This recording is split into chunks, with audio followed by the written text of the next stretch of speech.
There is a photograph taken on Iwo Jima in February 1945. A Marine is crouched against a slope of volcanic ash, carrying a steel tank assembly strapped across his back, a hose in his hand, and a cone of burning fuel reaching roughly 40 feet into the mouth of a Japanese bunker. He is close, closer than the image prepares you for. But that's not all. Close enough that the heat radiating off his own weapon would have been singeing the exposed skin on his arms. He survived that day. A significant number of men in his position did not. The Flamethrower resists straightforward tactical analysis. It solved a specific infantry problem so completely and so violently that the men ordered to carry it became simultaneously the most effective assault soldiers on the island and the most actively hunted. But listen to this. Japanese snipers operated with a priority target list, and flamethrower operators were positioned near the top of it. Not because of what they represented symbolically, because of what they were seconds away from doing. This is the account of what it actually meant to carry a flamethrower on Iwo Jima. The physics of the weapon, the assault tactics that formed around it, the casualty rates that official after-action reports addressed without ever stating plainly, and the men, most of them 19 or 20 years old, who walked toward fortified positions with a tank of burning fuel on their backs because no other available method accomplished what they could. Iwo Jima was 8 square miles of volcanic rock, ash, and sulfur, positioned roughly 750 miles south of Tokyo. It had no significant civilian population, no strategic value beyond its airfields, and no natural cover.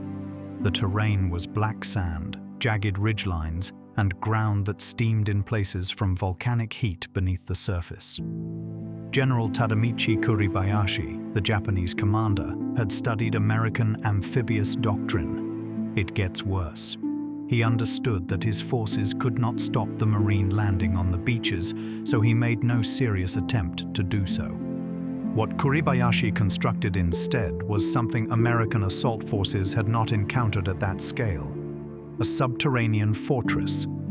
18 miles of tunnels connecting more than 1,500 reinforced positions, bunkers, pillboxes, artillery caves, and concealed firing positions, all engineered to absorb the naval bombardment preceding any landing and leave enough defenders alive underground to turn the infantry assault into an attritional campaign of indefinite length.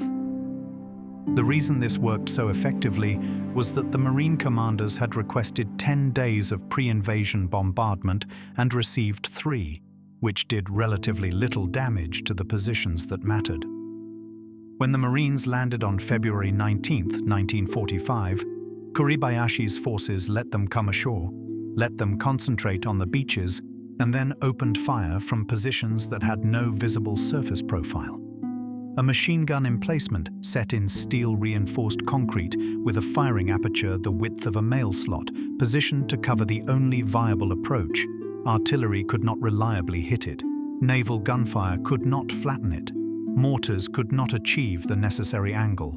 Rifle fire deflected off concrete and volcanic rock without effect. But listen to this. What could reach inside a bunker through a 6-inch aperture was fire. The M2 flamethrower carried by Marines at Iwo Jima was not a mechanically complex device. 2 steel cylinders, one containing pressurized nitrogen, one containing the fuel mixture, connected to a 3rd cylinder feeding an ignited hydrogen flame. The entire assembly mounted in a steel frame worn across the operator's back. It gets worse when you account for the weight. 68 pounds when fully loaded. The fuel mixture, a thickened petroleum compound that was the direct predecessor of napalm, burned at temperatures exceeding 1,000 degrees Celsius. A single tank contained enough fuel for approximately 8 seconds of continuous projection. 8 seconds is not a long time, but the reason it mattered inside a bunker assault was that nothing else accomplished the same effect in that window. The effective range was roughly 40 to 50 feet, which placed the operator within throwing distance of the bunker aperture before the weapon could reach inside. At that range, Japanese defenders could engage the operator with a pistol. they were doing precisely that. The M2 had additional mechanical liabilities under field conditions. Fuel cylinders, when punctured by small arms fire, did not reliably ignite. Sometimes they leaked, and the operator lost pressure before reaching the target. The nitrogen charge could drop mid-approach. The hydrogen ignition flame at the nozzle tip could be extinguished by wind, by movement, or by a round clipping the assembly. The weapon performed reliably under controlled conditions. But listen to this. On a volcanic island, surrounded by defenders actively targeting the operator, the gap between controlled conditions and combat conditions was substantial. And still, when the weapon functioned as intended at effective range, the result was unambiguous. A 2-second burst into a bunker aperture at 40 feet eliminated everyone inside. The Marines built their assault tactics directly around that capability and its constraints. A flamethrower operator could not advance alone. The weapon was too heavy, the approach too slow, and the steel tanks above the operator's shoulders visible from 200 yards, a signature no individual could survive crossing open ground without cover. But that's not all.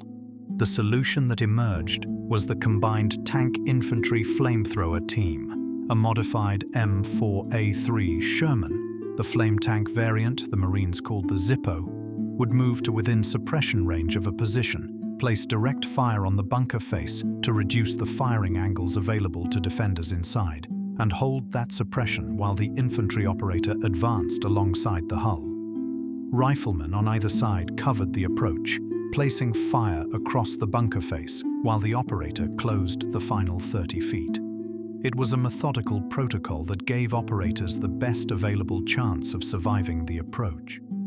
The reason it still produced high casualties was that no suppression protocol accounted for every aperture, every sniper positioned beyond the immediate position, or a defender rolling a grenade out of the bunker entrance at the moment the operator reached arm's reach of it. The casualty rates reflected this consistently. Flamethrower operators at Iwo Jima were killed and wounded at rates measurably above those of standard infantry. The Marine Corps tracked casualties by unit rather than by specialty, so clean aggregate figures are not available. But the unit accounts are consistent. Some assault teams cycled through 3 or 4 operators in a single day of sustained operations, with men wounded, pulled back, and the weapon transferred to the next available man in the team, sometimes a man who had not operated one in combat before.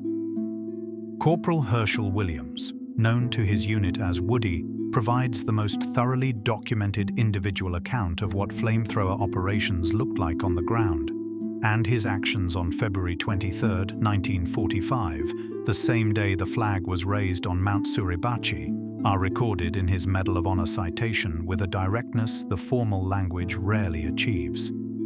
The assault had stalled.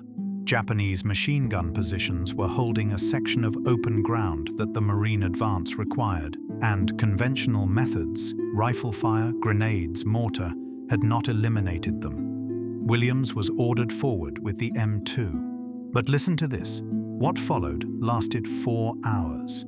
Williams worked the positions without a fixed partner. His covering team, 8 riflemen assigned to keep Japanese soldiers off him, rotated through the engagement, taking casualties and being replaced as the operation continued. Williams exhausted the fuel in one weapon, received another, exhausted that, and continued. He destroyed 7 fortified positions and used 6 separate flamethrowers over the course of the action. It gets worse when you account for the terrain he was crossing. Open ground, slightly elevated, with no cover, while Japanese defenders in positions he had not yet reached maintained a clear sightline to his location throughout. Williams was the only Marine to receive the Medal of Honor at Iwo Jima who survived the battle to accept it in person. The detail that the standard account tends to understate is what the covering team absorbed during those 4 hours. The operator was the most visible target on the field, and the men positioned around him to absorb the defensive fire directed at that target suffered casualties at rates consistent with that exposure. Japanese defensive doctrine at Iwo Jima included a specific response to flamethrower approaches, and calling it fanatical, which the period accounts frequently do, misrepresents what was actually a calculated decision. Defenders who identified an approaching flamethrower operator understood the outcome if the weapon reached the aperture. The reason some of them counterattacked directly, coming out of bunker entrances through smoke, was that closing to contact before the operator could bring the weapon to bear was the only variable they could still affect. It gets worse from the operator's perspective. These counterattacks were not rare. They appear in the unit accounts of almost every infantry regiment that fought through the island's interior, and they were effective often enough that covering team protocols were specifically adjusted to address them. Marines positioned riflemen to watch the bunker entrance rather than the face while the operator closed.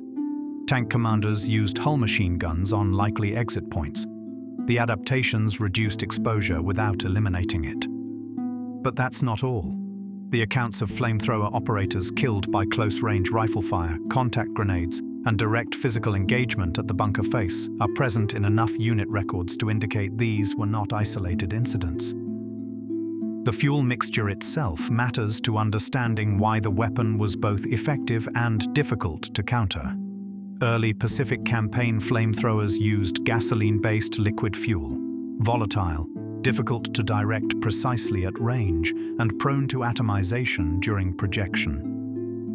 By Iwo Jima, the Marines were using a thickened petroleum gel developed in part by Standard Oil, which clung to surfaces and continued burning after projection stopped, unlike liquid fuel which dispersed. The reason this mattered tactically was that the gel did not require saturation of the interior. A 2-second burst through a 6 by 12-inch aperture-coated walls, floor, and ceiling and burned independently of the projection source. It gets worse when you consider that fire entering a tunnel system traveled. What the thickened gel introduced on the other side of the equation was a change in the risk profile for the operator when hit by enemy fire.